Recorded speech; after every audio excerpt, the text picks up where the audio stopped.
Gabon, il est 7h.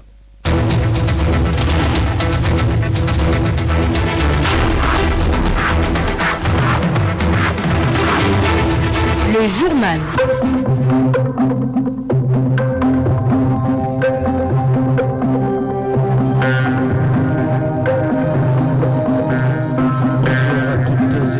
À la une de l'actualité ce matin, le syndicat national des enseignants-chercheurs appelle à la fermeture de l'université Omar Bongo pour plusieurs raisons, parmi lesquelles l'insuffisance des infrastructures d'accueil, les conditions précaires de travail des chargés de cours et l'inobservation des mesures barrières relatives à la lutte contre la Covid-19. Le gouvernement, qui a annoncé récemment la fermeture des frontières, autorise pour sa part la circulation, mais sous condition, des citoyens gabonais dans les pays de la sous-région d'Afrique centrale et celle des ressortissants des pays de la sous-région souhaitant regagner leur pays. Il autorise également l'approvisionnement continu des marchés en denrées alimentaires et autres produits de première nécessité. En Ouganda, enfin, la justice va devoir statuer sur la validité des résultats de l'élection présidentielle après le recours déposé ce lundi par l'opposant Bobi Wine pour contester la réélection du président sortant Yoweri Museveni. Voici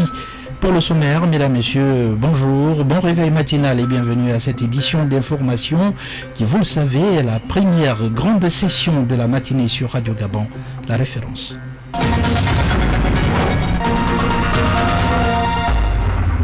Ouvrons ce journal par ce point presse du syndicat national des enseignants-chercheurs tenu hier lundi dans l'enceinte de l'université Omar Bongo. Cette rencontre avec la presse locale a été l'occasion pour les membres du SNEC, le syndicat national des enseignants-chercheurs section UOB et USTM, de défier l'opinion nationale sur les difficultés auxquelles font face ces deux grandes universités du pays.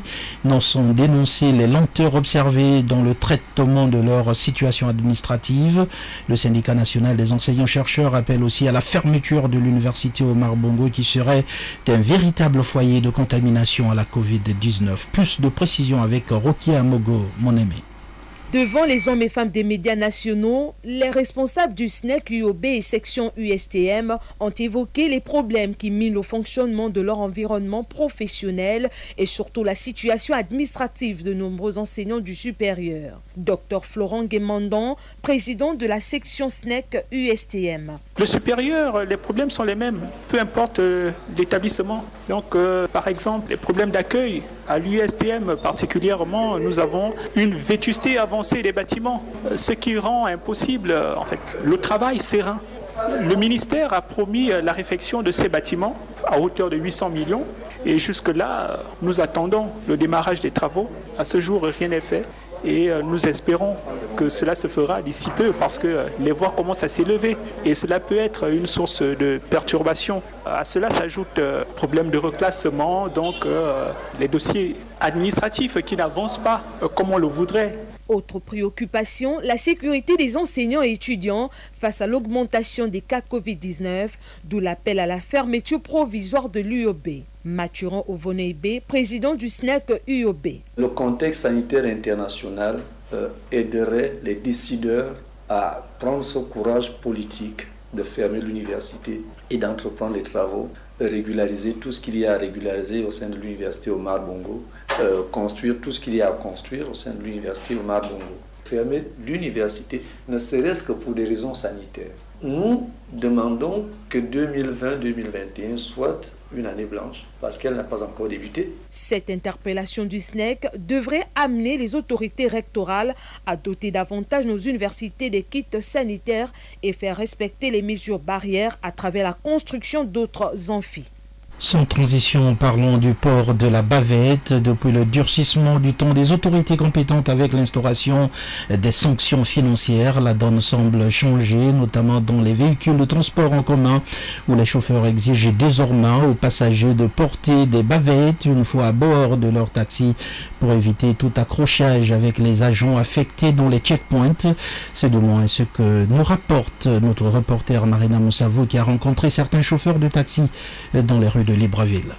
Monsieur et dames, portez vos bavettes. Madame, remontez votre bavette, sinon vous descendez. Voici quelques expressions utilisées ces derniers jours par les transporteurs terrestres en commun à Libreville en vue de rappeler aux usagers que la bavette reste une mesure barrière dans la lutte contre la propagation de la Covid-19 au Gabon, où l'on enregistre plus de 10 000 cas de contamination de cette pandémie et une soixantaine de décès à ce jour. Nous évitons plus de contamination pour toute la population, c'est pourquoi nous insistons sur le port des bavettes. Mais comment expliquer que vous parlez du port de bavette alors qu'il y a toute une queue levée, les distanciations ne sont pas respectées? Je ne fais juste que protéger le bus, vu que nous faisons le transport en commun et à l'intérieur, nous devons faire en sorte que les passagers portent les bavettes. Ce sont les policiers qui nous demandent d'insister sur les clients à porter les bavettes. Si un client a la bavette baissée, automatiquement, c'est nous les taximans qui prenons le but. Si plusieurs usagers s'efforcent tant bien que mal à porter leur babillage, d'autres bravent cette règle d'or. Nous sommes dans un pays tropical, il fait chaud et quand on est au moins à l'air comme ça, on peut faire en sorte qu'on respire de l'air pur. Et maintenant, quand on est entassé, soit dans un bus ou encore dans un magasin, on met la bavette. Mais la maintenir depuis le lever du soleil jusqu'au coucher, c'est compliqué. En rappel, les transporteurs terrestres en commun s'impliquent dans la lutte contre la Covid-19. Cependant, plusieurs jouent au chat et à la souris avec les forces de défense de sécurité quant au nombre de passagers dans leur bus. Nous restons dans la lutte contre la pandémie de la Covid-19 pour saluer les efforts consentis par les pays africains pour limiter la flambée de l'épidémie sur le continent noir. Au Gabon, par exemple, des mesures fortes ont été prises par les autorités gouvernementales qui ont récemment décidé de la fermeture des frontières terrestres. Tiam Davila Lenguimini nous fait le point. Le Gabon est le deuxième pays africain à réaliser le grand nombre de tests avec 75,3 tests pour 10 000 habitants, juste derrière le Botswana qui occupe la première place avec 108,1 pour 10 000 habitants. Le Cap-Vert, la Mauritanie et l'Afrique du Sud, quant à eux, arrivent respectivement en 3e, 4e et 5e position. Et pour ce qui est des pays limitrophes, la Guinée équatoriale occupe la 13e place avec seulement 8 tests pour 10 000 habitants et le Congo à la 20e position avec 4,2 tests pour 10 000 habitants. Le Cameroun, pour sa part, reste inexistant sur le podium. Signalons qu'en novembre 2020, le Gabon a enregistré l'un des plus faibles taux de propagation en Afrique avec 0,3%, loin derrière le Congo qui a enregistré un taux de 4,2% et la Guinée équatoriale 1,2%. Ces chiffres positifs sont à mettre au crédit du chef de l'État Ali Bongo Ondimba et son gouvernement qui ont dès le début de la pandémie pris toutes les dispositions nécessaires pour une riposte efficace. Le ministère de la Défense nationale, après concertation avec celui de la Santé, a décidé de fermer les frontières terrestres dans le souci de protéger les populations gabonaises. Contrairement aux frontières aériennes où le contrôle est plus strict, avec l'obligation de présentation d'un test Covid-19 négatif à la sortie et à l'entrée de chaque pays. Précisons tout de même que les marchandises peuvent continuer de circuler librement. L'Union européenne, de son côté, a annoncé la fermeture de ses frontières aériennes et le Gabon devrait appliquer la réciprocité. Les mêmes règles seront appliquées aux ressortissants de cette organisation qui souhaiteraient entrer au Gabon. Davila Lenguimini, il faut préciser que la situation épidémiologique au Gabon indique depuis ce lundi 1er février 2021 que sur les 5810 tests réalisés, on compte 159 guérisons, 204 nouveaux cas, 0 décès, 37 hospitalisations et 12 personnes en réanimation.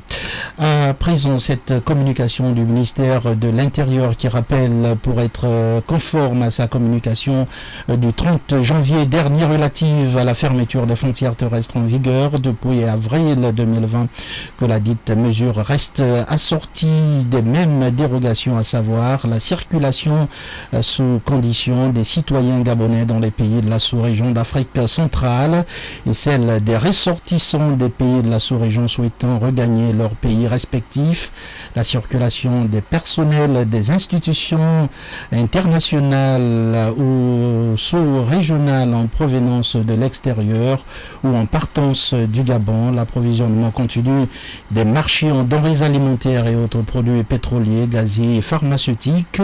La présentation des tests Covid-19 d'une validité de 72 heures au plus.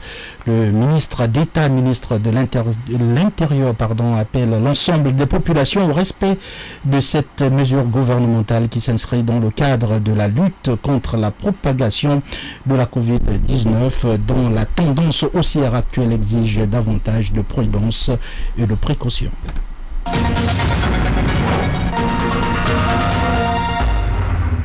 Au lendemain des scènes obscènes filmées et diffusées à travers les réseaux sociaux par des adolescents des lycées et collèges de Libreville, plusieurs compatriotes tentent toujours de comprendre ce qui s'est réellement passé.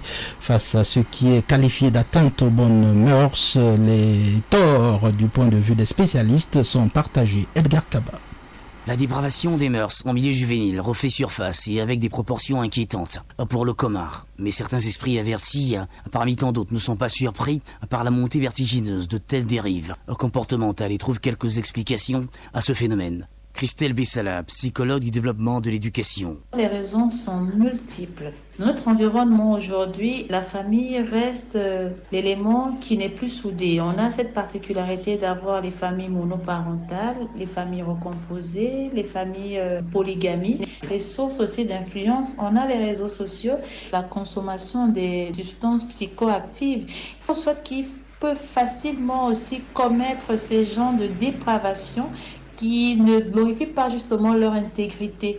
Et parce que tous ces paradoxes arrivent en lui, l'enfant cherche à s'identifier. Quand on veut s'identifier, on veut simplement appartenir à un groupe. Et pour appartenir à ce groupe, il faut faire absolument ce que le groupe demande de faire pour être intégré. En milieu ecclésiastique, les hommes d'église ont une toute autre lisibilité sur ce qui se passe actuellement chez certains jeunes. Pasteur Julien Makita. Le monde est dans un tournant décisif du point de vue du Christ et de ses paroles. Nous sommes dans les derniers temps. Nous allons observer beaucoup de phénomènes extra-normaux par notre jeunesse. Le diable, c'est un esprit méchant. C'est un esprit qui travaille avec ceux-là qui adhèrent à sa vision. C'est causé par ces sociétés du mal qui font des invocations et ont pour cible le milieu scolaire et universitaire parce que c'est là où se trouve l'énergie, la jeunesse. Ces dérives de jeunes qui font le buzz aujourd'hui devraient mettre ces acteurs face à leurs responsabilités. Les parents et les acteurs du secteur éducatif, les forces de l'ordre et le gouvernement gabonais devant des décisions parfois difficiles, mais surtout constructives et non destructrices. Dans le même registre, le président de l'Union démocratique et sociale UDS, Hervé Ossamano Nouvier, qui sera d'ailleurs l'invité à partir de 10h15 de l'émission Gabon Politique sur nos antennes, s'est exprimé également sur cette problématique liée à la dépravation des mœurs. Pour l'homme politique, l'État gagnerait à repenser ses politiques en faveur de l'épanouissement intellectuel des adolescents, faute des infrastructures dédiées aux activités ludiques ou sportives.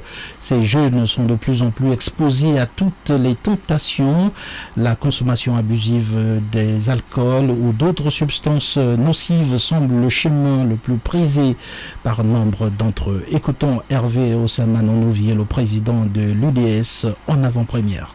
Je pense que les torts sont partagés. Vous savez, nous n'avons pas reçu la même éducation que la jeunesse actuelle. Je peux dire que nous avions eu la chance d'être les premiers élèves au sortir des indépendances, d'avoir réussi à rentrer au lycée Félix Eboué, devenu quelques années lycée Léomba, où les conditions étaient réunies pour que nous puissions faire de très bonnes études. Vous savez, le problème aujourd'hui, c'est quoi? C'est l'oisiveté. Nous, au lycée Léomba, quand vous arrivez, on vous permettait de suivre les études, mais également de pratiquer du sport qui permettait aux élèves de s'occuper. Aujourd'hui, les élèves n'ont plus une autre distraction. Vous avez tout supprimé. Qu'est-ce qui reste? C'est la boisson. C'est ce que nous constatons aujourd'hui. Donc, que ce soit les parents, que ce soit l'État, nous avons failli à nos responsabilités. Et que faire?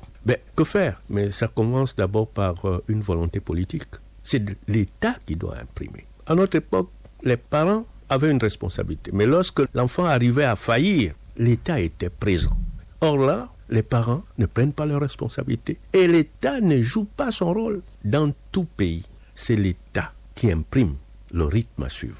Et les citoyens ne font que suivre.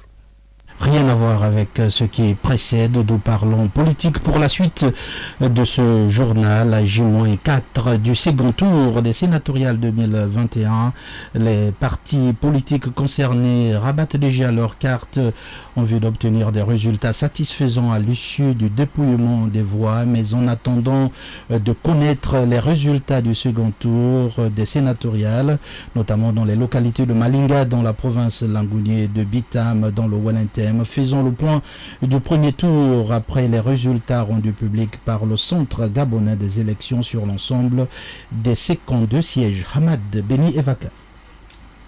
Sur l'ensemble, le scrutin du 30 janvier dernier n'aura enregistré aucun incident majeur. C'est la preuve, sommes-nous tentés de dire, que tous les acteurs impliqués dans le processus électoral avaient bien cerné l'enjeu et avaient à cœur de faire élire des hommes et femmes capables de représenter leurs différentes formations politiques à la haute chambre du Parlement, dont le nombre cette année, et en raison de la révision constitutionnelle, est passé de 102 sénateurs à 67 seulement, si l'on tient compte aussi des 15 qui seront nommés par le président de la République, Ali Bongo Ondimba. À l'annonce des premiers résultats centralisés par les délégations provinciales du Centre gabonais des élections, c'est le parti au pouvoir qui confirme son hégémonie au Sénat, avec, en attendant le second tour, 45 élus sur les 52 sièges brigués. À l'estuaire et sanglante surprise, c'est le Parti démocratique gabonais qui rafle la mise avec 8 élus sur les 8 sièges. Et dans le Haut-Ogooué, c'est quasiment la même configuration. Le PDG obtient 11 sénateurs sur les 11 sièges à pourvoir. Dans le Moyen-Ogooué, l'Ogooué-Vindo, l'Ogooué-Lolo et l'Ogooué-Maritime, où il y avait respectivement 2, 4, 4 et 3 sièges à conquérir, le parti d'Ali Bongo Ondimba n'a rien laissé à ses adversaires, confirmant ainsi sa bonne santé dans ces localités où le parti a toujours fait figure de favori malgré l'implantation de quelques formations politiques dont les plus en vue lors de ces joutes électorales sont entre autres les démocrates, les sociodémocrates gabonais, le Parti social-démocrate et Démocratie Nouvelle. Mais dans certaines localités telles que Langounier, le PDG qui compte déjà 6 élus va devoir repartir à la conquête du siège de Malinga. C'est le cas notamment à Bitam, dans la province du Wellington, où le PDG, contre toute attente, va devoir remobiliser ses troupes. Fort de ses 17 conseillers pour renverser la tendance actuelle qui donne le candidat de Démocratie Nouvelle largement favori au regard de son pourcentage du premier tour, alors même qu'il ne disposait que de 14 conseillers au départ. Si le PDG revoit sa stratégie, c'est Andom Etogo qui devrait être élu à l'issue du second tour prévu pour le 6 février prochain. Pour l'heure, les démocrates de Guinzoubadama comptent 3 sénateurs, les sociodémocrates gabonais 1 sénateur et le Parti social-démocrate de Pierre Claver Mangoga Moussavou 1 sénateur également.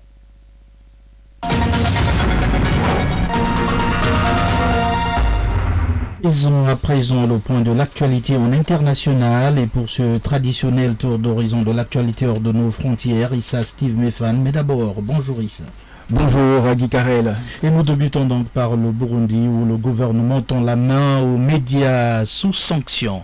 Exactement, considéré avant la crise de 2015 comme l'un des rares États de la région à être doté d'une presse libre et indépendante, le Burundi occupe aujourd'hui la 160e place sur 180 du classement 2020 de la liberté de la presse établi par Reporters sans frontières. Volonté de tourner la page de 2015 ou opération de séduction, le président Évariste Ndayishimiye multiplie les gestes en direction des médias. Il y a un mois, il vient de gracier 4 journalistes de l'hebdomadaire Iwaku, condamnés à 2 ans et demi de prison en octobre 2019 dans un procès qualifié d'inique.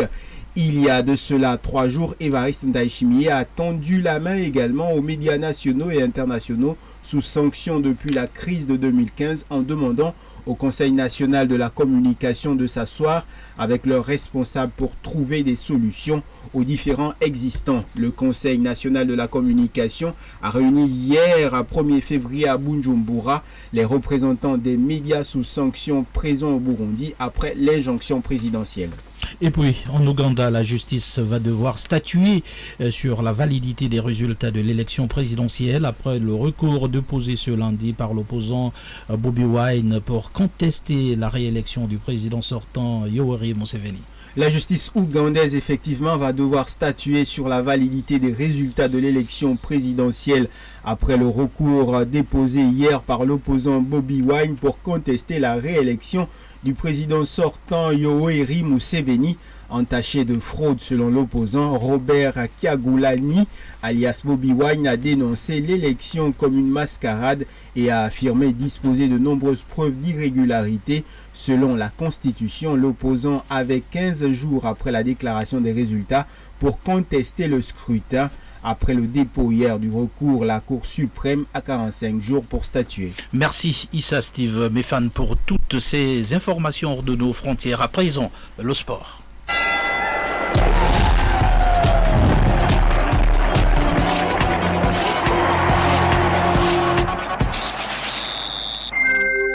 À présent, ouvrons la page sportive de ce 7h et c'est avec vous, David Maguena, la Panthère. Mais d'abord, bonjour David. Bonjour, Kikarel Moukwana Mongala. En ouverture de cette page consacrée au sport, nous parlons de cette audience au palais du bord de mer. Ali Bongo Ondimba a reçu hier l'émissaire de son homologue Alassane Dramane Ouattara.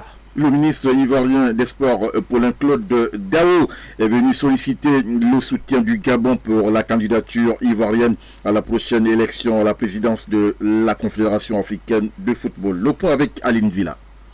Le ministre ivoirien des Sports, Paulin-Claude Dano, introduit au cabinet du chef de l'État par le ministre des Sports, est porteur d'un message du président Alassane Dramane Ouattara à son homologue Ali Bongo Ondimba. Un message de vœux et de soutien en cette période marquée par la pandémie du coronavirus. Paulin-Claude Dano, ministre des Sports de la Côte d'Ivoire. Nos échanges ont porté sur les vœux de santé, de bonheur et de succès pour le président Ali Bongo Ondimba, qui a la lourde charge de conduire le Gabon dans cette période difficile avec la menace de la maladie à coronavirus. Au cours des échanges entre les deux personnalités, l'émissaire du président de la République de Côte d'Ivoire en a profité également pour présenter au numéro 1 gabonais la candidature de son compatriote à la présidence de la CAF. Nous avons saisi l'opportunité de cette visite pour présenter la candidature de notre compatriote, l'ambassadeur Jacques Bernard Anouma, candidat à la présidence de la CAF, la Confédération africaine de football. Pour que cette ambition de servir le football, servir l'Afrique, soit une réussite dans l'intérêt supérieur de nos pays. À noter que le Gabon et la Côte d'Ivoire entretiennent de bonnes relations bilatérales et veulent renforcer davantage cette coopération sud-sud dans divers secteurs d'activité.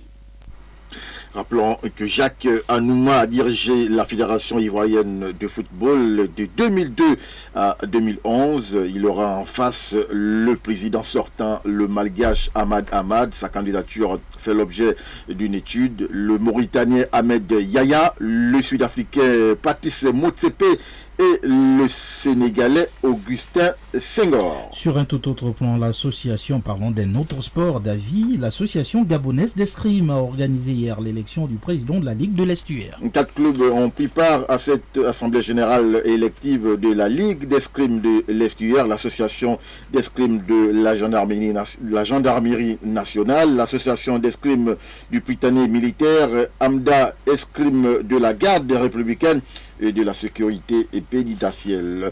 Au terme de ce scrutin, Théo Nguema Essono a été porté à la tête de la Ligue d'escrime de l'Estuaire. Le nouveau président compte signer des partenariats avec plusieurs structures de la place. On l'écoute. Nous allons dans l'immédiat signer la convention de partenariat avec la FEGAS, la Fédération gabonaise de sport scolaire, parce que le milieu scolaire, me semble-t-il, est l'un des milieux sans lequel, si on n'y va pas, on ne peut pas développer le sport dans notre pays. Donc, c'est ce que nous allons faire dans un premier temps. Aller au ministère de l'Éducation nationale, signer une convention de partenariat avec la FEGAS pour mettre en place des clubs. Et une fois les clubs sont mis en place, on peut organiser déjà un championnat scolaire. Nous avons 2 clubs militaires. Après la gendarmerie et la garde républicaine, nous avons le projet de créer un club au BRC, c'est presque en bonne voie. Et après le BRC, nous allons nous étendre vers les autres corps d'armée. Ainsi, on pourra avoir un championnat militaire et un championnat scolaire également. Dans un premier temps, ce sera déjà quelque chose. C'est le principe que vise justement l'organisme international qui est la FIE. C'est la première expérimentation, donc nous commençons petit à petit. Nous voulons aller doucement. Nous allons commencer par le milieu scolaire. Après, nous allons nous rabattre dans tous les départements de l'Essuyer parce que l'Essuyer, c'est pas seulement Libreville. Ça, nous en sommes conscients. Nous avons Coco Beach, Kango, nous avons également Ontum.